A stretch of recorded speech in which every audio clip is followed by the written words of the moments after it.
Hello दोस्तों, स्वागत है आप सभी का अपने YouTube चैनल हॉरर कहानियाँ हिंदी में। तो दोस्तों, बिना किसी देरी के आज की कहानी शुरू करते हैं। तो दोस्तों, आज की हमारी कहानी का शीर्षक है शापित कैनवस। मीता का 1 वर्षीय बच्चा अचानक ही हिचक हिचक कर रोने लगा। मीता ने बहुत कोशिश की लेकिन बच्चा चुप नहीं हुआ। आखिरकार उसे अपने पति सनी को उठाना ही पड़ा। मीता, सनी, मुझसे तो चुप ही नहीं हो रहा तुम्हारा यह लाडला, अब तुम ही कुछ करो। सनी ने टाइम देखा। ओह, रात के 2 बज रहे थे और यह बच्चा मनु भी। सनी ने उसे भींचकर अपने सीने से लगा लिया। घूम घूम कर थपकियाँ दे देकर वो मनु को सुलाने लगा। कुछ देर में मनु सो ही गया। सनी ने उसे पालने में लेटा दिया। 1 घंटे बाद कमरे की खिड़कियों पर थप थप थप थप थपकियों की आवाज़ आने लगी। पति पत्नी उठकर दोनों बैठ गए। मनु फिर सुर आलापने लगा।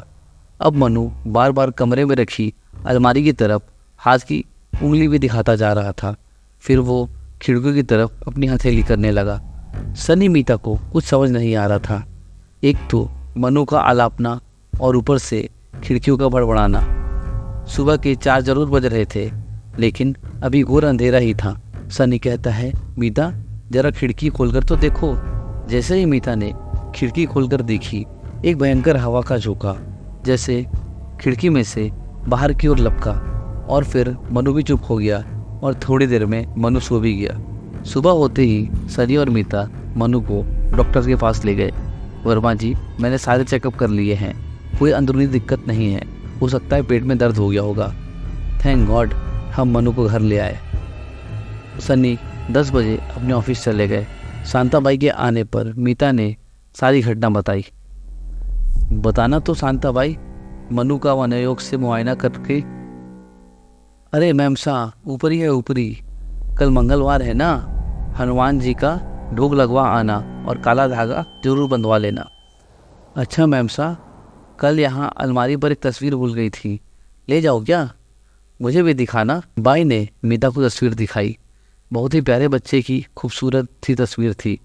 हाथों से बनाया कैनवस इतना जीवन था जैसे कि वह कैनवस अभी बोल उठेगा। अच्छा बता, क्या तूने मनु को कैनवस दिखाया था?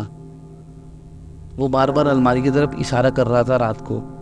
नहीं मैम साहब, मैंने तो मनु को नहीं दिखाया था। भाई वो तस्वीर लेकर चली गई। रात को मनु जल्दी ही सो गया और हम भी जल्दी सोकर अपनी नींद पूरी करने चले गए कि अचानक ही रात की नीरवता को तोड़कर डोरबेल बजी। डोरबेल निरंतर ही बजती चली जा रही थी।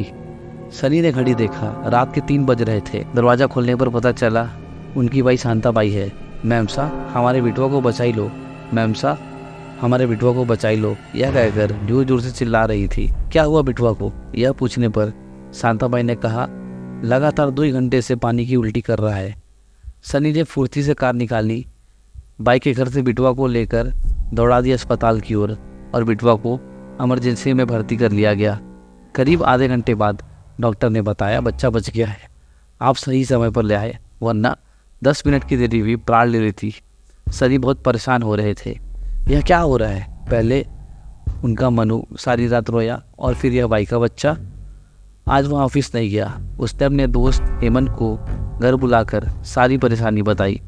हेमंत ने कहा, अरे तुम विश्वास करो तो तुम्हें कुछ कहना चाहता हूँ। सनी बोलता है, हाँ बोलो। हेमंत कहता है, अरे मत कहना कि मैं विश्वास नहीं करता।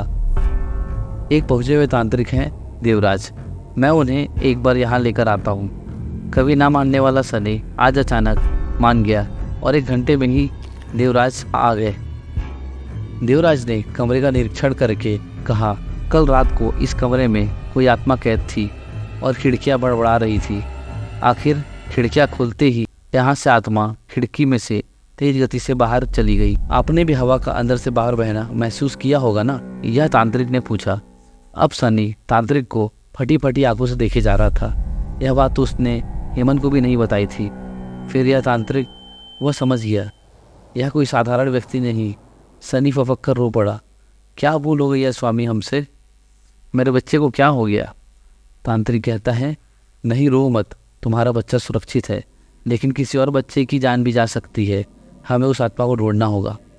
अच्छी तरह से ध्यान करके बताओ कि कल यहाँ पर इस कमरे में कोई बाहरी वस्तु थी क्या? मीता कहती है, हाँ हाँ, कल बाई ने बाहर से एक तस्वीर लाकर इस अलमारी पर रखी थी। तांत्रिक कहते हैं, अब कहाँ है वह तस्वीर? मीता कहती है, वह तो बाई सुबह ही ले गई। चलो, और सब बाई के घर की ओर चले गए। पूछने पर बाई ने वो तस्वीर तांत्रिक के हाथ में दे दी। आँख मूंदकर तांत्रिक ने तस्वीर पर हाथ फेरा। यही है सारे विघ्न की जड़। तांत्रिक ने पूछा, यह तस्वीर तुम कहाँ से लाई हो? बाई ने सनी की ओर मुँह करके कहा, वो पास में जो राधिका भाभी है ना, उनके घर के नीचे पड़ी थी। अब सभी तस्वीर लेकर राधिका के घर की ओर लपके। सनी ने राधिका को तस्वीर दिखाकर पूछा, भाभी जी, इस तस्वीर को पहचानती हैं? राधिका कहती है, हाँ सनी, यह तस्वीर मैंने ही खरीदी थी। सब बेचैनी से पूछे, कहाँ से भाभी? राधिका ने कहा, पिछले महीने ही जो हैंडीक्राफ्ट का मेला लगा था, वहाँ से। तांत्रिक कहते हैं, फिर इसे नीचे क्यों फेंक दिया? राधिका कहती है, मैंने नहीं फेंका, मेरे पति राजेश ने फेंका है। अब राजेश को फ़ोन करके ऑफिस से बुलाया गया। राजेश कहते हैं, हाँ मैंने ही फेंका इस मनहूस तस्वीर को। इस तस्वीर के आने के बाद हमारे घर की सुख शांति समाप्त होने लगी थी। मैं दफ्तर में लेट होने लगा था। हम दोनों में आए दिन छोटी मोटी बातों पर झगड़े होने लगे थे और मैं समझ गया कि इस मनहूस का ही काम है। मैंने गुस्से में आकर इसे 4 दिन पहले ही फेंक दिया। हेमंत पूछते हैं, राजेश भैया सच बताना, अब घर में क्या फ़र्क है? राजेश कहती है, हाँ अब पहले जैसी ही शांति है। अब सबकी दौड़ हुई मेले के इंक्वायरी ऑफिस की ओर। वहाँ से पता लगा कि यह कैनवस तो नेपाल की एक शॉप पर था। फिर सब चले नेपाल की ओर और वहाँ दुकान हमें जल्दी ही मिल गई। हमारे तमतमाते चेहरे को देखकर दुकानदार तो डर ही गया और उसने बताया कि साहब, एक उजाड़ पड़े बंगले में उसके चौकीदार ने यह तस्वीर मुझे 1000 रुपये में बेचा था। अब चौकीदार बहादुर को बुलाया गया। वो सारी बात सुनकर हमारे पाँव में पड़ गया। मुझे माफ़ कर दो साहब, मुझसे बहुत बड़ा गुनाह हुआ है। अब रो मत, इस तस्वीर और बंगले की सारी कहानी बताओ। बहुत दर्दनाक कहानी है साहब। बंगले के मालिक यशवंत सिंह और उनकी पत्नी मालविका दोनों ही बड़े राजघराने के थे। दोनों बहुत ही सुंदर और दोनों बहुत ही प्रेमी स्वभाव के थे। बहुत ही बढ़िया जीवन था उनका। धन दौलत सम्मान सभी कुछ तो था उनके पास। लेकिन फिर एक दिन उनके सुखी जीवन पर एक ऐसा ग्रहण लगा कि सब समाप्त हो गया। मालकिन माँ बनने वाली थी, हमेशा गुनगुनाती रहती थी। नया प्यारा सा, बहुत प्यारा सा गोरा गुलाबी बालक आया भी, लेकिन मात्र 1 घंटे की सांसें लेकर चला गया। मालकिन विक्षिप्त हो उठी। मेरी पत्नी कमला ही उनकी सेवा में लगी रहती। उन्हें बहलाने के लिए एक दिन मालिक ने उन्हें रंगों का डब्बा और एक कैनवस लाकर दे दिया, क्योंकि कैनवस बनाने में मालकिन बहुत माहिर थी और उनकी कैनवस की कुछ प्रदर्शनियां भी लगती थी। और वो रंग देखकर चहक उठी और उन्होंने कैनवस पर रंग फेरना शुरू कर दिया। उन्हें देखकर मालिक भी खुश हो उठे। उन्होंने समझा मालविका ठीक हो रही है। लेकिन एक दिन मालिक ने चहकते हुए कैनवस के आगे से पर्दा हटाकर दिखाया, देखो यशवंत, मेरा सानो। मालिक रो पड़े। अब कभी भी ठीक नहीं हो सकती मालविका। ना तो मालकिन को मालिक से कोई लगाव रह गया था और ना ही अपने आप से। और एक दिन मालिक ने इस कैनवस को श्राप दे ही डाला, मालविका, मनहूस है तुम्हारा यह कैनवस और यहाँ जहाँ भी जाएगा मनहूसियत और दुखी फैलाएगा। यह कहकर अपने एकाकी जीवन से घबराकर मालिक ने जहर खाकर अपने जीवन का अंत कर लिया। और मालकिन को कौन सा जीना था। मालविका जोर जोर से रोने लगी। उसने कहा, मेरे सानू को डांटा। नहीं सानू, पापा तुमसे बहुत प्यार करते हैं, बस गुस्से में डांट दिया। मालकिन ने हम दोनों पति पत्नी को अपने पास बुलाकर कैनवस मुझे सौंप दिया। मुझे वचन दो बहादुर, तुम सानू को हम दोनों से कभी जुदा नहीं होने दोगे। इस कैनवस को हम दोनों के बीच में ही रखोगे हमेशा के लिए। और उसी दिन ही मालकिन ने भी प्राण त्याग दिए। मैं पापी हूँ, मैं पापी हूँ, ऐसा करके, ऐसा बोल के मैंने अपने मालकिन की अंतिम इच्छा को धोखा दिया। मत रो बहादुर, हमें उस बंगले पर ले चलो।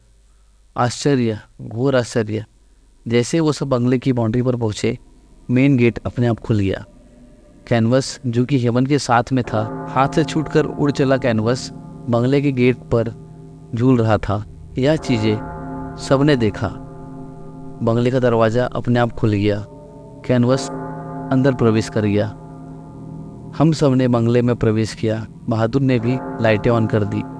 बहुत बड़ा हॉल था जिस पर 3 दीवारों पर पूर्वजों की ऐश्वर्य वाली तस्वीर लगी हुई थी और सामने की दीवार पर ही अपने माता पिता की तस्वीर के बीच में ही वो कैनवस सेट हो गया और अपने आप ही ऐसा लगा कैनवस का बच्चा हमसे मुस्कुरा कर कह रहा है, देखो आ गया ना मैं अपने मम्मी पापा के पास। वापसी पर सनी ने बहादुर को खर्चे के लिए रुपए दिए और विजिटिंग कार्ड देकर कहा कि आवश्यकता पड़े तो बात कर लेना, अभी तुम बंगले की रखवाली करो। तांत्रिक ने बहादुर को हिदायत दी, चाहे जो भी हो जाए इस बच्चे के कैनवस को यहाँ से बात हटने देना, और वो सब वहाँ से निश्चिंत होकर लौट गए। तो दोस्तों, आज की हमारी कहानी आपको कैसी लगी? अगर आपको यह कहानी अच्छी लगी तो इस कहानी को लाइक कीजिए और हमारे चैनल को सब्सक्राइब कीजिए। धन्यवाद।